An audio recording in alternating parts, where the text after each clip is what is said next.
Hey guys, welcome everybody to yet another Saving Elephants live stream. It's good to have you join us today. I have yet another excellent group of panelists to discuss a very important and, in my view, under-discussed issue, federalism. What is it and how might it help our political discourse?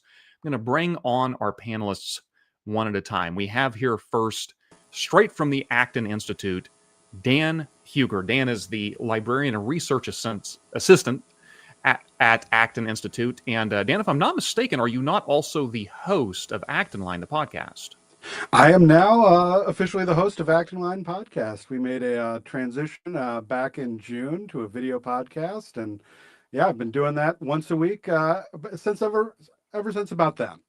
Awesome. Well, it's good to have you. I didn't see it in your bio, but I was almost certain. It's like, well, he's hosting a lot of these shows. I should probably introduce him just as the host of Acton Line. So I'm glad it's been official then. Yeah. No, thank you so much, and thank you for having me. Absolutely. We have with us, new to the panel, Jen Butler from the State Policy Network. Jen is the Senior Policy Advisor for the Center for Practical Federalism, the aptly named Center for Practical Federalism, which is if I'm not mistaken, a division or subset within the larger State Policy Network. Is that correct? Excellent. Yes, we launched it about 2 years ago to bring federalism to the state leaders. So this is a great conversation to be a part of. Awesome, and we're very happy to have you. Last and certainly not least to the conversation is my good friend, no stranger to the podcast, Brooke Medina. Brooke is relatively new to State Policy Network, Vice President of Communications, formerly with the John Locke Foundation, and perhaps most importantly, formerly one of my fellow co-hosts on the tragically defunct Are We Right podcast. Yes, I am glad to be back in this orbit, Josh. Thank you for inviting me. But yeah, maybe throughout this conversation, we have discussions about revamping Are We Right podcast. But in the meantime, everybody can go check it out in iTunes in its archive form. There's still a pretty good backlog that people can go check out. A lot of those are still very timely issues. But speaking of timely issues, federalism, I think it's something that's been a hobby horse of mine for many years, but I think it just seems like every year it becomes more and more important and less taken seriously. And I want to start with possibly the low-hanging fruit, which is a sort of let's do some ground setting here, right? What is federalism? And I want to ask this of each of you from two different perspectives. The first is the very practical, what is federalism? But the second is, what I'm going to define is what is federalism of the heart? What does it mean? Because I think your average listener obviously can't actually have a very significant impact on the mechanisms of the federal or state governments or local governments, but they can have an impact on the way in which they think about how we live in political society. So what would it look like, I guess, to have a sort of a spirit, if you would, of federalism among the general populace?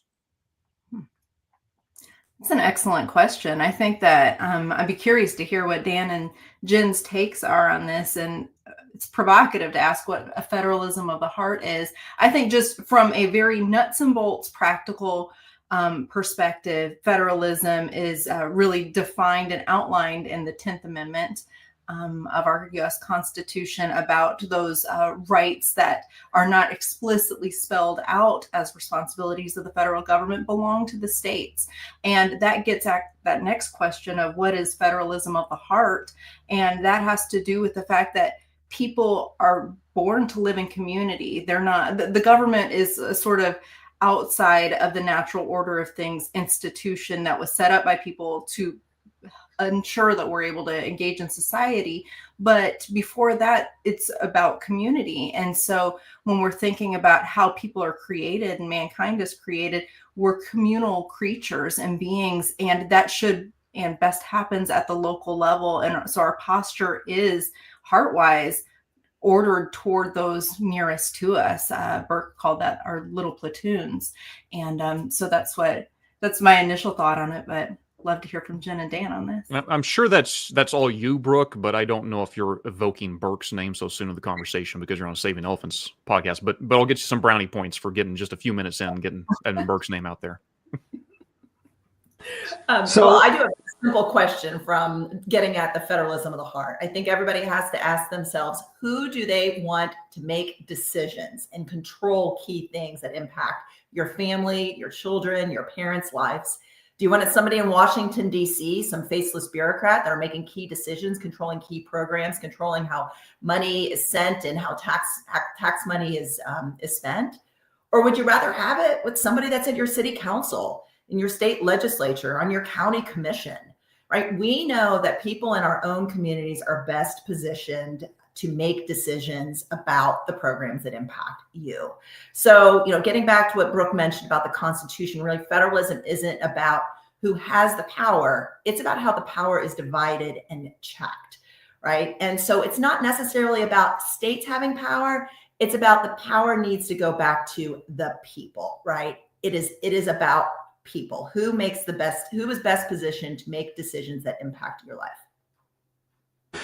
So I would think about this in a way that federalism reflects a deep reality in human community, that there's a genuine social pluralism. The lives that we live are lives in which we have different vocations in the world, and we have different rights and relationships with different authorities in the world.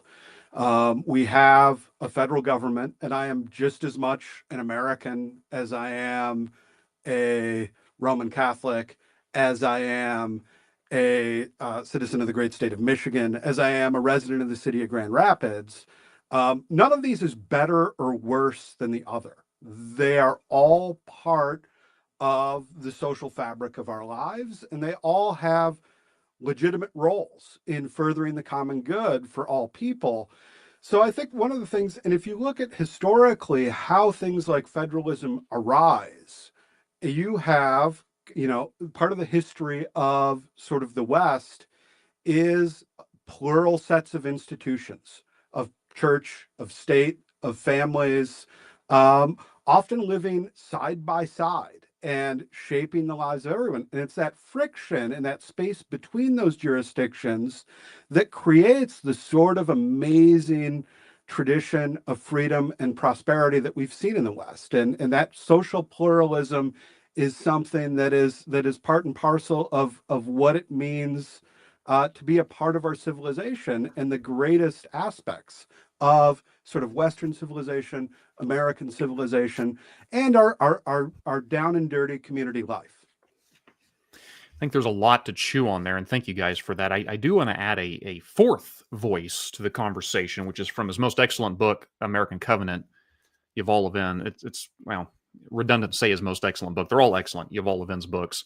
But he's writing here about federalism, and I'll read it briefly. He says, federalism is not localism, and it is not subsidiarity, a vital concept from Catholic social thought that contends the power should be kept as close to the people it touches as reasonably possible. Because American federalism leaves most governing authority in the hands of the states, it can often point in the same direction as subsidiarity. But at the heart of federalism is a separation of authorities rather than a layering of them. The national government does not quite support or encircle the states. It does not stand above them on most occasions, but beside them. It acts on the people directly, just as the states do, but regarding different public concerns. Now, I do want to have a broader conversation about subsidiarity here in a moment. We'll get to that, but I'm curious there because my own I'll say dumbed down version of that. It kind of makes sense to me. Okay, who should control the military? Probably the United States government. Who should be responsible for my streets and roads? Probably my more local form of government. It makes sense to me, and I think probably to most people, that what we're talking about here is something that, depending on scale, it would make sense that you would do it at a federal, a state, or a local level. That being said, is that a definition you would quibble with? Is that something you would add to, or is that does that clarify or confuse, say, our understanding of what is federalism, to say that it's actually the federal government and the states, not as one on top of the other, but side by side, doing different things? I think it's gotten so disordered. I think that's the ideal, what Yuval's getting at, and what Jen even said, where it's not that they should pair well together, and it's a matter of order and domain. I mean, we see this in other areas of our life where different people serve different function. It's not hierarchical at all. It's just a matter of capacities and function and form. And so I think that what he's getting at is the ideal, but you just look around and you look at the nature of how Washington has operated for decades, and you see how unhealthy that relationship has become. And so if this is the ideal state and federal, if we're just talking federalism, it's now looking like this, and it has for a long time. And that power from Washington and the ways Jen can speak about this, and I'm sure Dan can too, where there are just so many interventions because of the federal dollars flowing down to the states that have required states to become subservient to the federal government in ways that they were never constitutionally designed to do. So I think please go ahead. Oh, I think Brooke's points are very well taken. I hazard to do this because I don't like to quibble with Yuval Levin, but I think very wise to not do so. Yeah, but I think that definition of subsidiarity, while true, can also potentially be misleading, because it's not about social arrangements that everything should be handled at the lowest possible level. It is about giving various institutions in society the space to exercise their God-given offices. This means sometimes when some institutions fail, subsidium, which is what this is from, is actually help. So it is an injunction to give that space, but it's also an injunction for higher authorities, and we don't mean higher in terms of worth, but just in terms of, if you had a family, where there was a case of abuse or neglect, it would not be a violation of subsidiarity for Child Protective Services to remove a child who is in danger from their home. It's not, families can be dysfunctional. State governments can certainly be dysfunctional. Federal governments can be dysfunctional. The IMF doesn't violate subsidiarity when it applies conditions to nations that have bankrupted themselves for aid to sort of economically redevelop. And it's important to keep that in mind, that it's not simply just the lowest possible level, but it is what is the rightful jurisdiction and vocation of that particular element of society, that particular sphere of society. And then also, is it able, if it's not able to perform its proper functions, then other elements of society need to fill that gap, but to not absorb those other elements into themselves while they're doing it. So it's a razor's edge sort of thing. I'd love to bring a practical kind of maybe thought exercise to this, because I am with the Center for Practical Federalism here. We're just on the tail end of our country's longest federal government shutdown. And I think it's interesting just to see what the ripple effect was on everyday Americans, on our most vulnerable across the country, and on states. So for the first couple of weeks that the federal government was shut down, maybe the first week and a half, I live in DC, it was a big deal, right? Individuals weren't getting their paycheck. That was all the chatter. Are you essential? Are you non-essential? But as the days and weeks went by, then we started seeing, okay, how does this ripple out to states? And as Brooke kind of mentioned, the order of federal and state engagement has gotten all jumbled. States have basically become program administrators for federal programs that really should be handled at the state level and make decisions about the state level. So as weeks went by, you had Head Start offices, right? Those are federally funded, federally taxpayer money that goes to the states, and then they operate basically kind of like early childhood programs, education programs for kids 5 and under. Those started closing down. At the beginning of this month, USDA announced that no more money was going to go to states for SNAP benefits, for WIC benefits. So states were left scrambling, trying to figure out, okay, are we going to do an emergency appropriation to create some bridge funding? Some states did, some states did not. But I guess the question I have for you and kind of like the general audience is, why are critical programs, however we feel about these programs, right or wrong, maybe they've kind of gotten bloated or have changed and there's folks on there that shouldn't be on there, but why are these programs that are supposed to be serving the least of us basically contingent on Washington, D.C. getting their act together? Federal government doesn't have to have a balanced budget. States do. So states are just continuously left in the lurch by relying on the federal government to be up and operating when we know they're increasingly becoming more dysfunctional. Yeah. And on that note of what Jen's talking about there, I mean, to that point, because of the focus that needs to happen at the state level, but how slowed down that has become because of the dysfunction in DC. We see this even in the electoral politics. So there's the bureaucratic side, which Jen is getting at there with the Head Start program, WIC, Medicaid, all of that. But even when you think about the public interest and our, I would say, disordered loves or disordered attention when it comes to the relevance of state and local government compared to what everybody focuses on, which is the theater that comes out of DC. It's like there just isn't even, people don't know who their congressman or congresswoman are, or they don't know who their mayor is. And it's because of this sort of dysfunction at the DC level. It's interesting, it's entertaining, but also because DC is so powerful and has far too much authority and say over what happens at the state level, it has caused the public and the voter to pay far more attention to that than they are, noticing who their commissioners are.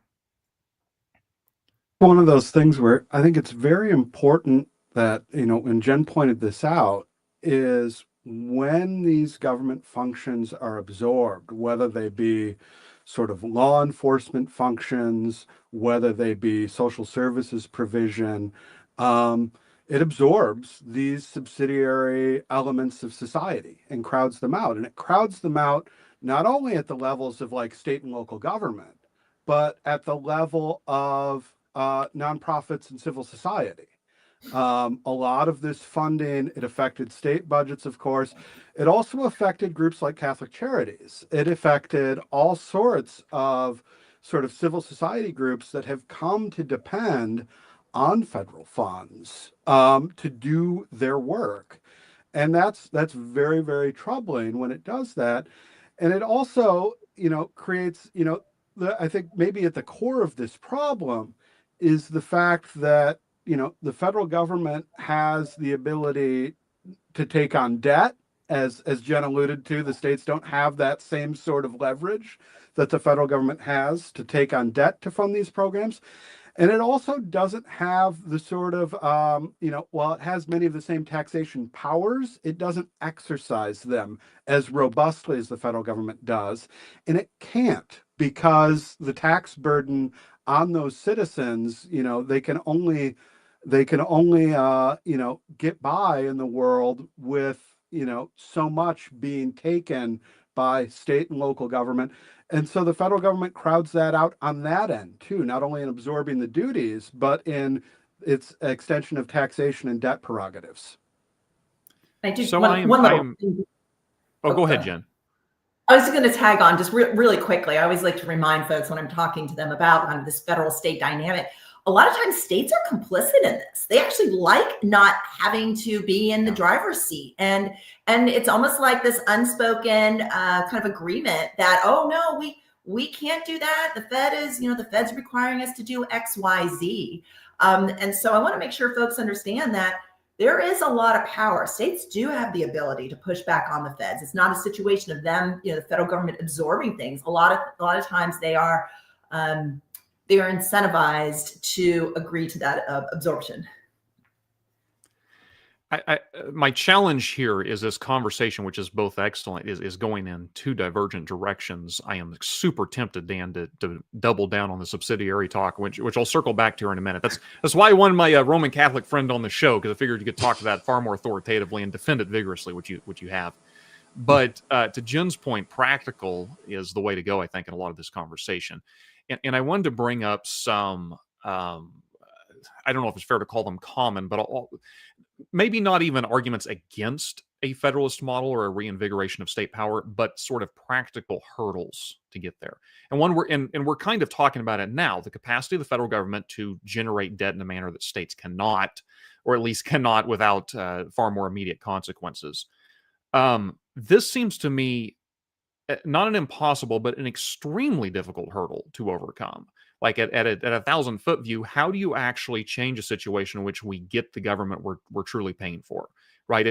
If tomorrow we were to decide, okay, what if all benefits, and I know that nobody seems to be arguing this except for the most hardcore libertarians, right?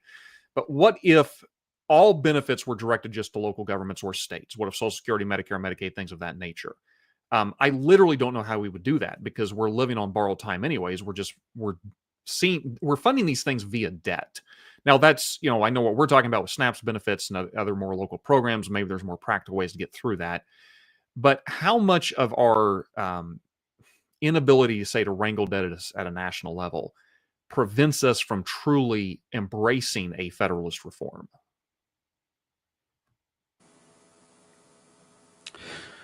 I mean, I think what you really need is, and you often get press reporting on, government austerity, but you really need sustained austerity from the federal government in order to not only, you need to stop providing these services in order for states to start. As long as they are crowding out, nobody's going to win that competition when you are fighting, the government of the largest economy in the world that has, that is the world's, that holds the keys to the world's reserve currency, that has, an impressive sort of taxing authority. And you're just not going to be able to do it until the federal government pulls back. Now, that's an extremely unpopular, very costly thing to do. And, Jen talked about state legislators wanting to pass the buck and sort of welcome federal intervention. Congressmen and congresswomen very much welcome not having to make these sorts of decisions and to just pass continuing resolutions and let the president arbitrarily raise taxes and tariffs according to sort of dubious models as to using that as an element to repay the debt. And I don't think, unless you get an assertive Congress that is committed to reducing spending and reducing the responsibilities of the federal government, I don't see any other way that you give the other elements of both civil society and state and local governments the room to expand, to carry on these additional responsibilities. As long as somebody else is doing it, they're just not going to. Yeah, 1000%, right? Not just an assertive Congress, a Congress that really doesn't care about getting reelected, because a lot of these things that we're talking about are third rails. I mean, we've got a ticking time bomb on our hand. Social Security Trust Fund is set to be insolvent in 2034. That's 10 years. That's kind of like when I'm about ready to hit retirement. We saw the exercise that Congress just went through with signing the One Big Beautiful Bill. And so for what that folks that weren't following it as closely as I was in the thick of it, it had significant entitlement reform in there, significant reforms to Medicaid and to SNAP, expanded work requirements to get people back to where they need to be and make these programs truly temporary. But to get there was extremely hard, and implementing that is going to be extremely hard, not even just from a process standpoint and making sure you've got the right implementation legislation at the state level, but from a political standpoint and political cover. So I think a lot of this is just, we are either going to be sitting back and doing things as we have been doing and then be hit with a huge fiscal inflection point, even before 2034. I mean, if something happens with China invading Taiwan, I mean, there's a series of black swan events that could happen that will send us kind of upend. And hopefully we are going to have the right leaders in place that won't care about their next reelection cycle, but do what's right for the country.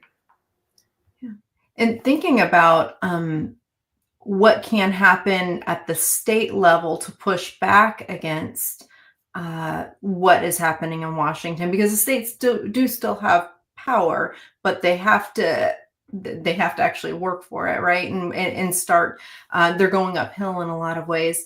But what we're seeing at the Center for Practical Federalism that I'm so encouraged by, and I hope listeners take this away and leave encouraged as well, is that some of our state lawmakers and other elected officials are exerting more authority, and they are working with the center, for example, and some of our partners to work on legislation at the state level that does demand oversight of federal funds once they come into the state orbit, to make sure that those are accounted for and that they're used properly. So a lot of this is a money game, and it has to do with what sort of strings are attached from the federal government. Do we accept that money if the federal government attaches too many strings to it?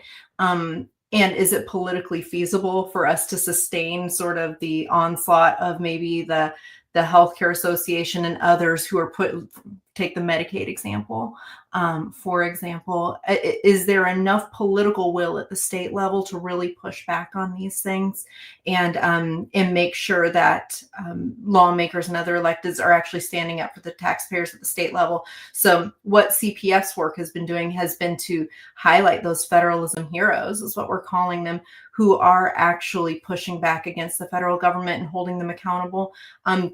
Some ways we've seen this has been a representative out of Oregon, a very, very progressive Oregon, Representative Yonker, and Jen and her team have been working fabulously to help make sure that that story isn't repeated elsewhere. But it was a Medicaid program funded by federal dollars going into Oregon, where the Oregon Health and Human Services was then turning around, giving those dollars to vendors who were then taking and mentally disabled or delayed adults to strip clubs using taxpayer dollars.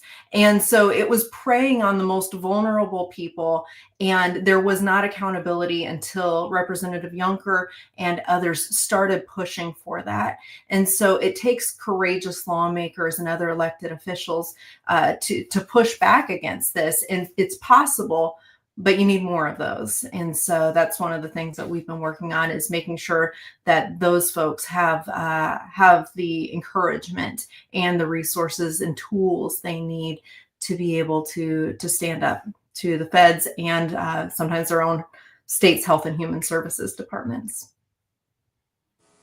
I think there, that often guest on Saving Elephants, Jeff Mayhew, talks about learned helplessness, sort of cultural or nationwide learned helplessness. We fall in these loops of just assuming these things could never be. But I do think you can begin to see the seeds of reform, even though it's difficult. Even as all of you are talking about the necessity of the national government getting its act together, my heart's just almost sinking. Like, what are the odds that's actually going to happen by 2024? But it could, and certainly we, the people, could demand better representation. I do, however, want to approach that problem backwards, which is something else that, and I don't know, maybe this is just something I think about from time to time. I don't know how much a concern it is for you guys.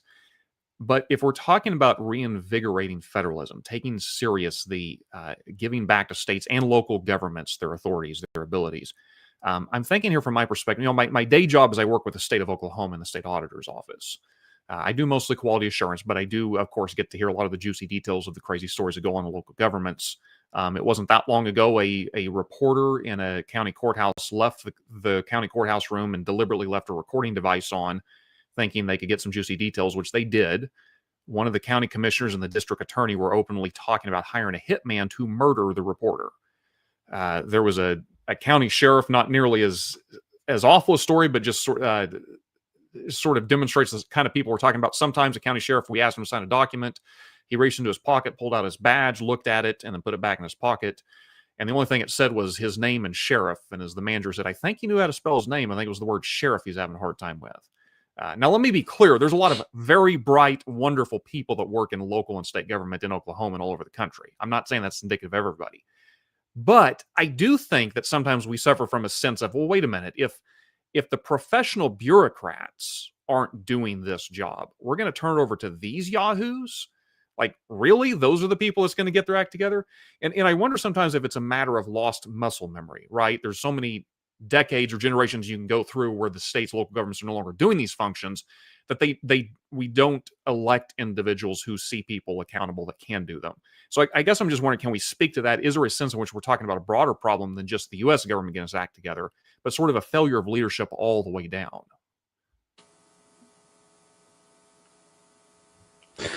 I think that's right. And I think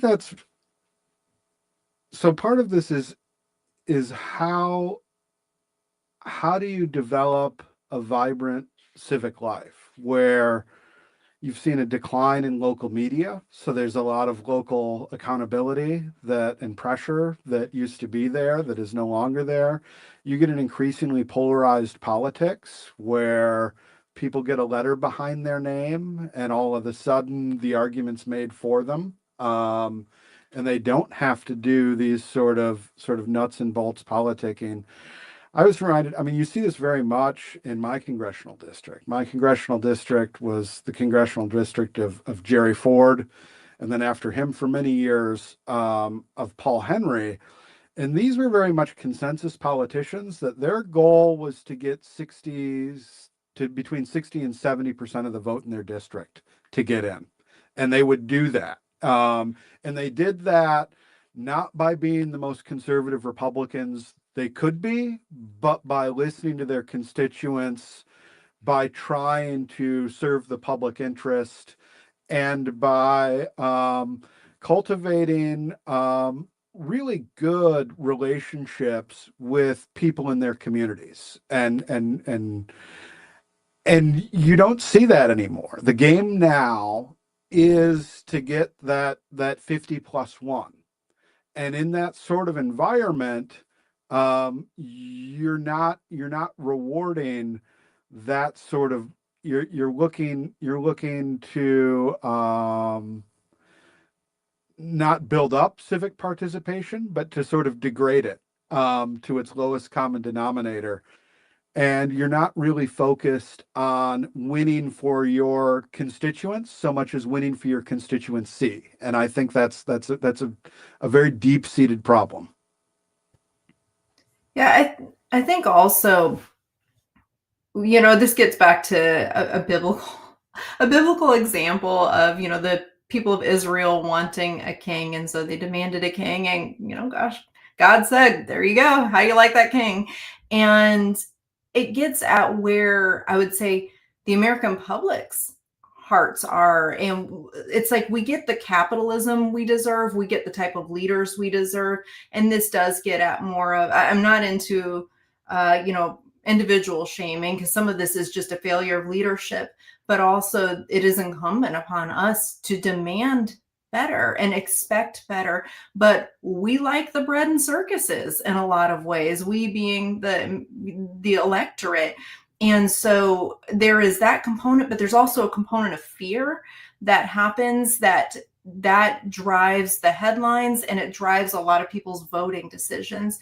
And so sometimes the people that are right for leadership in times of turmoil and peril, they are not often the ones that are going to speak in that sort of fear-mongering or scary language, and they're usually clear-eyed, and that does not get headlines. That does not often move people in the way that a fear-mongering type of candidate who wants to do all the scare tactics will. And so I think that's part of it too, is just there's that the widespread democratization of information and how we access it, and our appetite for the type of leader that gets that sort of dopamine hit going in us is not always conducive to the same type of leader that is clear-eyed, that would be a good principled statesman or stateswoman. So,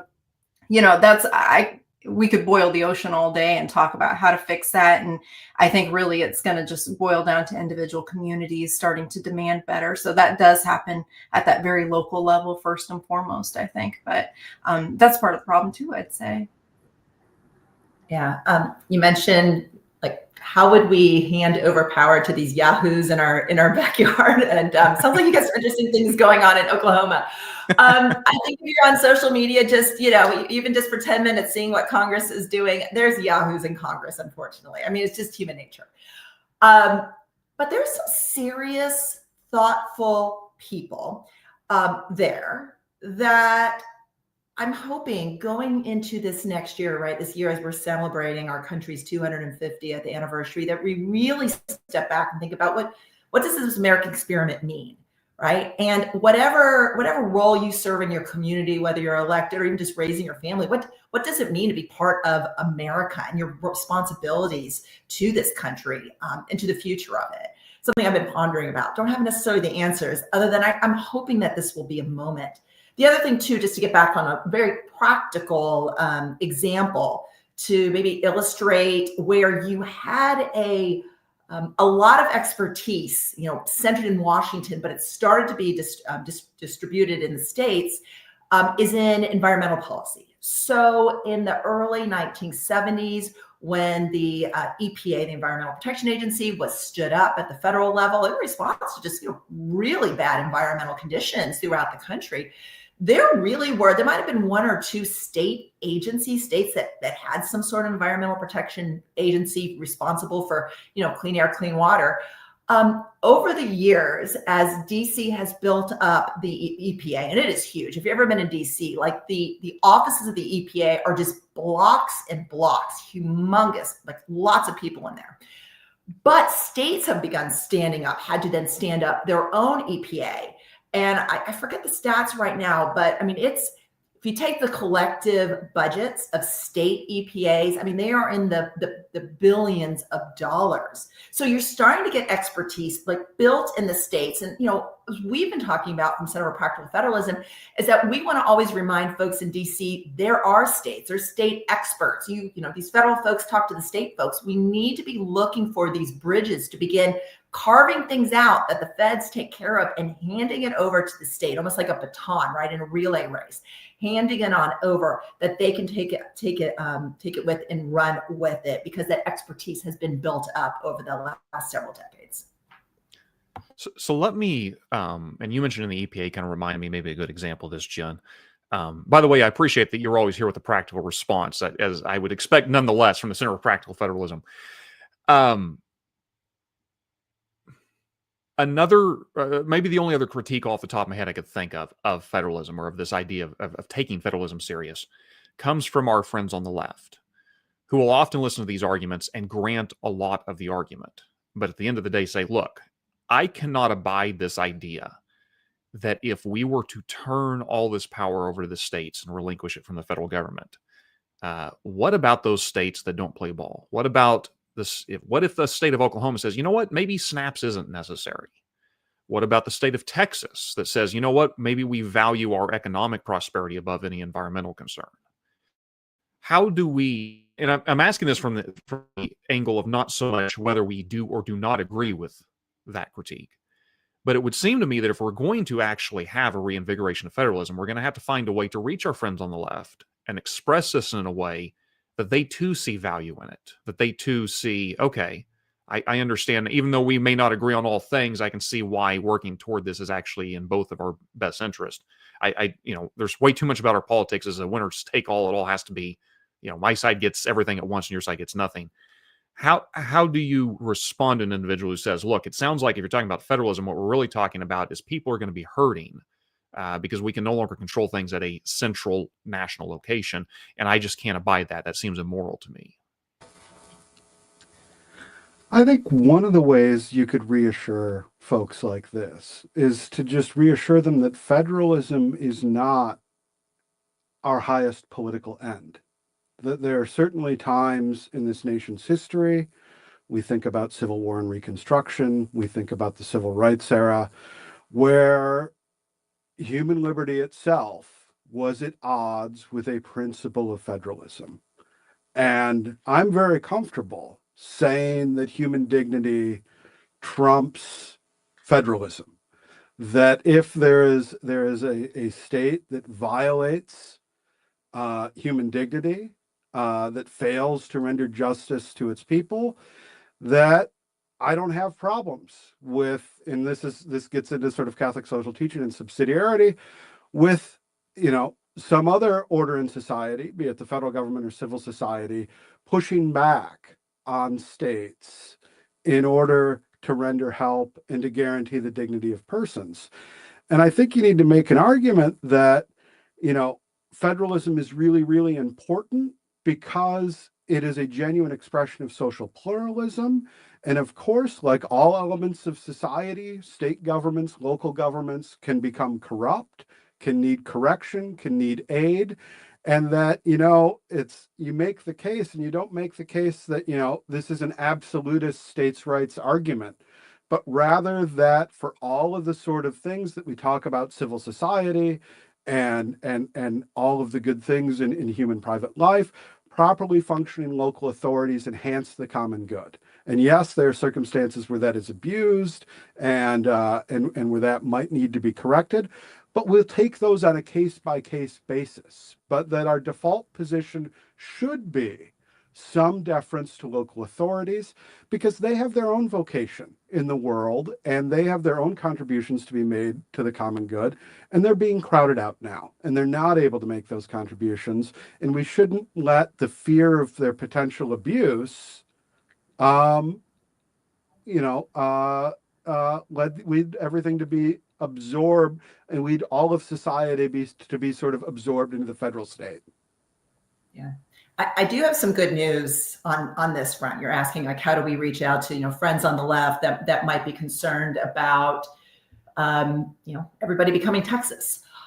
So one of the first projects that we undertook at Center for Practical Federalism was outlining just a list of policies, and Brooke touched upon a few of them, like oversight, contingency planning that states should undertake before they accept federal funds. What happens if that money goes away? So we've got a list of policies that we believe contribute to states having the kind of the rules of engagement, proper rules of engagement with the federal government. At the end of the day, they might decide to take all the money from the federal government, right? Like any program, but at least they have a process in place to review, to make sure elected officials are making that decision, that there's some sort of oversight and transparency. So we created a scorecard. It's at federalismscorecard.com, where we created some weights. These are kind of arbitrary weights that we put on these policies.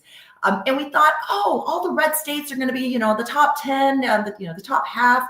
Then we'll see all the blue states at the bottom. Interesting enough, we have several, what you would say, like kind of liberal states that are in the top 10, including Oregon. Oregon has some really great policies in place. Before they accept any federal grant, the legislature has to review it. Now, are they reviewing it from like ways that I would look at from taking the money or not? No, I mean, they're applying their own set of principles and priorities, right, that the electorate wants, to those decisions. But I get back to then, practical federalism is not a Republican or a Democrat idea. To me, it's a common sense idea about what sort of oversight do you want to have, who makes these decisions, and what should the rules of the game be, and what ways you engage with the federal government. One thing I'll note on this topic too, I think Dan and Jen got at some great recommendations and examples of, how you would frame this to someone on the left. But I will also just say this: let's just look at migration across state trends in the ways in which Americans are able to exert their preferences, whether they are left or right. We hear it every presidential election. If so-and-so is elected, I'm moving here. If so-and-so is elected, I'm moving there. I'm sure Canada, which is the 51st state, I will contend one day, is receiving a lot of them right now. But I think that's another benefit to how we have changed as a country and allowed there to be more liberty of movement, and it's been easier to move. I know things are expensive, but people can remote work from wherever. And so there's a lot of opportunities for us to see how this plays out, whether someone wants to now move to New York City because Mom Donnie is there, or they want to move out of that. And so I think that is something that should be encouraging to those on the left and the right, is you don't have to stay where you're at. Now, that's unfortunate. I know someone who is a fourth generation Oregonian and had to end up moving to Texas because of the unfortunate nature of those policies and the impact that had on their family. And so I think that's another sign of, where it's an indication of which states are actually healthy and a benefit to their folks and which ones aren't. So let's just look at the migration patterns.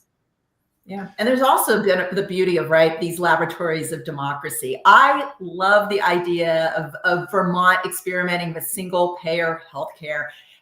Spoiler alert, it ended up kind of being abysmal and a flop. But there's a beauty of that experimentation, right, contained in a state before it is then unleashed to the rest of the country. So to be able to then have like California have extremely liberal policies, that is great for California. And I know not everybody is going to be able to move, but just the fact that you do have these laboratories of democracy based on the electorate, right, and the people, and then the history of those states is what makes America just so unique.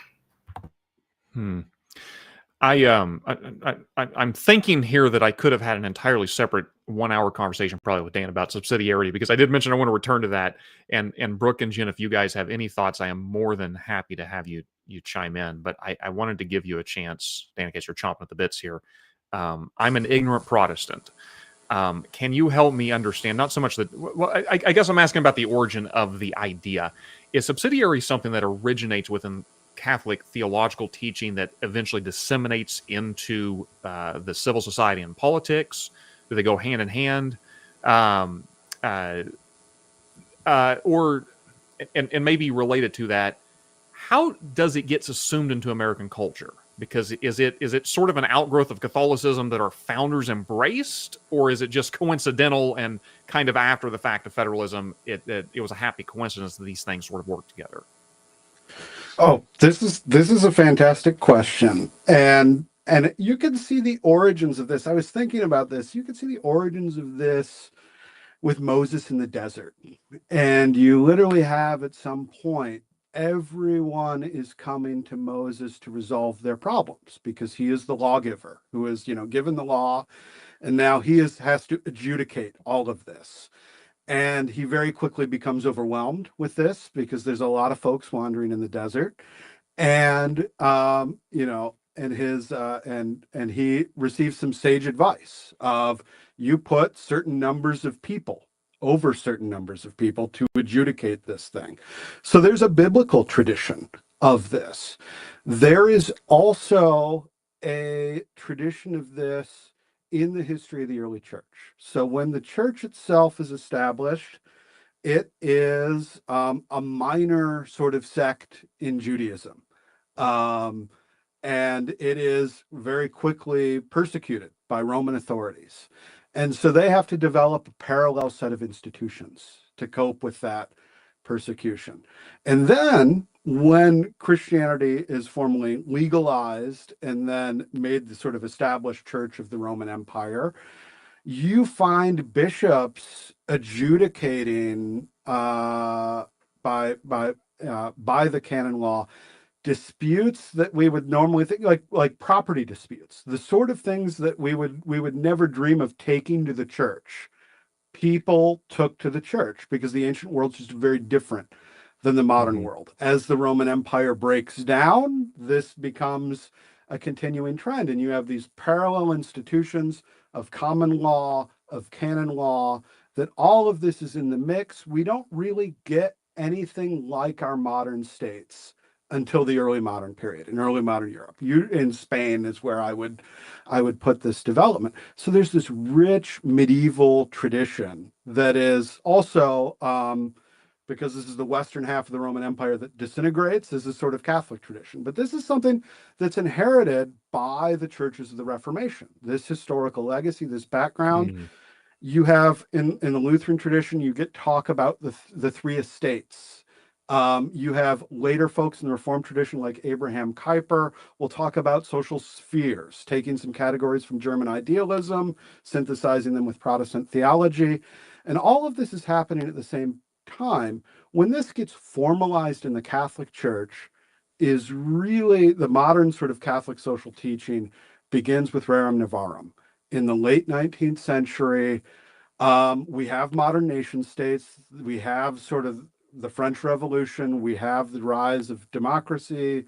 We have industrialization. We have all of these new challenges. And Pope Leo XIII sets about trying to sort of think through anew, how to deal with those in the modern world, taking that historical legacy of the church, taking that earlier biblical tradition, taking all of that and trying to synthesize it. And this brings us up to sort of like the present day. If anybody wants the book, the Compendium of the Social Doctrine of the Catholic Church is like the big book. This was earlier this century, which compiles a lot of these sources and talks about these things. And in it, it talks about the sort of four permanent principles of Catholic social teaching. One is, and the most preeminent is the dignity of the human person, which is the foundation of sort of how we should think about society. As we should think about individuals being in the image of God, having a sort of mandate to create, to flourish, to develop families. And then as a result, there's a responsibility of social institutions to allow people to make that happen. That's what we sometimes call the common good, is sort of the sum total of conditions that allow people. That's number two. Principle number two derives from that. And then there's subsidiarity, which is the principle that promotes all these intermediate groups that are necessary for an organic society to flourish. Families, associations, local communities, local governments. The church itself is part of civil society and has certain duties and obligations and thus rights to participate in that society. And then all of that comes together in sort of solidarity between not only individuals in a society in a sort of universal brotherhood sense, but also in sort of a recognition of the interdependence of all these institutions that make up civil society, and that's where all of this sort of comes together, and that's sort of the basic outline of Catholic social teaching, and how subsidiarity is one of those four core principles. And that language of subsidiarity is one that really starts being formalized in the sense that we think about it today, beginning in the late 19th century and then continues through the Church's social teaching to today. Wow. Thank you for condensing 2,000 years of theology and political Catholic thought into just a handful of minutes. That's awesome. Like I said, I probably should have made that a separate 1 hour off panel discussion with you at some point, but thank you. There's a lot we could dig into there. By the way, this just popped into my head. I'm pretty sure that when I introduced you, I mentioned you were the research assistant. You're not. You're the research associate, which is kind of the, it's like the difference between the regional manager or the assistant to the regional manager. So my apologies for downgrading you there. Oh, I am simply a humble servant of all. Well, you obviously know your stuff, and Brooke and Jen, if you wanted to add anything to that, I by all means would invite you to do so. But since we're running low on time, I also want to give each individual an opportunity for closing thoughts about this broader federalism conversation. And if you want to add to it subsidiary thoughts, that's quite all right. But run low on time. I want to give everybody a chance to say their piece if you feel like there's some important part we've just not covered in this subject. Quickly on the subsidiarity thought, I think that it is worth, you should do another show on this, Josh. And it's worth examining that in light of all of the things in the turmoil that were happening during the 20th century. And you think about some of the economists like Hayek, who had a man on the spot when they wrote about knowledge and society in their own sort of maybe more secular version of this, but it is rooted in the church's understanding. I'm not Catholic, but in the church broadly understanding of who is best to make these decisions and help their community. So I think that's worthy endeavor, but also overlaying that with some of the political and geopolitical upheaval of the 20th century would be fascinating to discuss. And I'll just say, when I think about why we do what we do and why federalism really does matter, it gets at the heart of who we are as individuals. And I'll finish where I started, which is that we're communal creatures and we are meant to live in community and take care of one another. And so when we have too many people that are far too distant, loving our neighbors on our behalf, but not doing it as well, then we really are not loving our neighbors well. And so it's important for us to defend the rights of communities to be able to step up to the plate and take care of those who are most vulnerable. And so I'm excited about the work that Acton does to help people think about this thoughtfully, but also about the Center for Practical Federalism and State Policy Network and how we're trying to really make sure that state leaders are empowered and equipped to be able to do what they need to do on behalf of their constituents so that people can live better lives and they don't have the circus in DC calling all of the shots. Excellent. Well, I'll tag on. As a baby Catholic, I was hanging on every word. So I would love I'll be a listener, and I have nothing to add to this subsidiary discussion. I thought about asking you ahead of time, but it just seemed like such a weird question. Are you Catholic before we started? I came back home a couple years ago, so it's been a wonderful experience and just such a lot to learn. So yes, please do one. I will be tuning into that one. Okay. But just a couple closing thoughts on some of the things I touched upon. I just kind of like pivoting off the shutdown, right? I mean, we're just on the tail end of, as I mentioned before, just our country's longest federal shutdown. We just have to remember that we can't rely, simple as it is Washington, D.C., to keep the lights on. And so federalism ensures that states, local communities are better equipped, better positioned to do that, right? Because it gives them control, decision-making power, whether they choose to use it or not, to keep essential programs running, right? And budgets in check. So it's not just about, the idea of, quote unquote, small government, limited government, right? It's about smarter, closer, hopefully more accountable government. So folks that are tuning in, if you want to learn more about just practically what it means, federalism would mean in your life, you can check out our website at centerforpracticalfederalism.org. We have an online magazine called American Habits that touches upon and does some really great interviews on key issues of the day, and just illustrating why big topics that a lot of times people just think, oh, those are happening in the halls of Congress, like IT, AI, healthcare. Why those should be happening in communities, in your backyards, in your communities, and how decisions like that can be made, by your state and local elected officials, and by you all. The role that your an American citizen has in these critical discussions. So I want to recommend to everybody that you follow these ladies for the policy angle, because I'm not a policy guy, and I'm so thankful that they have been here to talk about the policy stuff.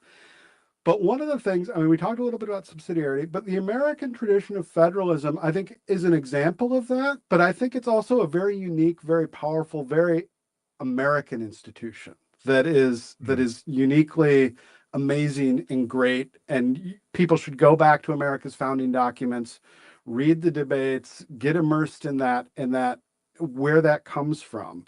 Lord Acton gave a lecture on the American Revolution once, and he ended it on this note, describing America. He said, by the development of the principle of federalism, it has produced a community more powerful, more prosperous, more intelligent, and more free than any which the world has seen. And this is from an Englishman in the 19th century. And he saw this sort of secret sauce we had, and he wanted that. He thought it was the envy of the world, and I really think it is. Excellent note to end on. Dan, Jen, and Brooke, I appreciate all three of you guys. I echo Dan's sentiment. The policy angles, you guys are amazing for that. Dan, I appreciate the deep dive in subsidiarity. I'll have to figure out when we're going to get you back to talk about that in particular. Thank you three for coming on. I appreciate it very much. Thank you everyone for watching this excellent conversation, and we will see you guys next time. Thank you very much.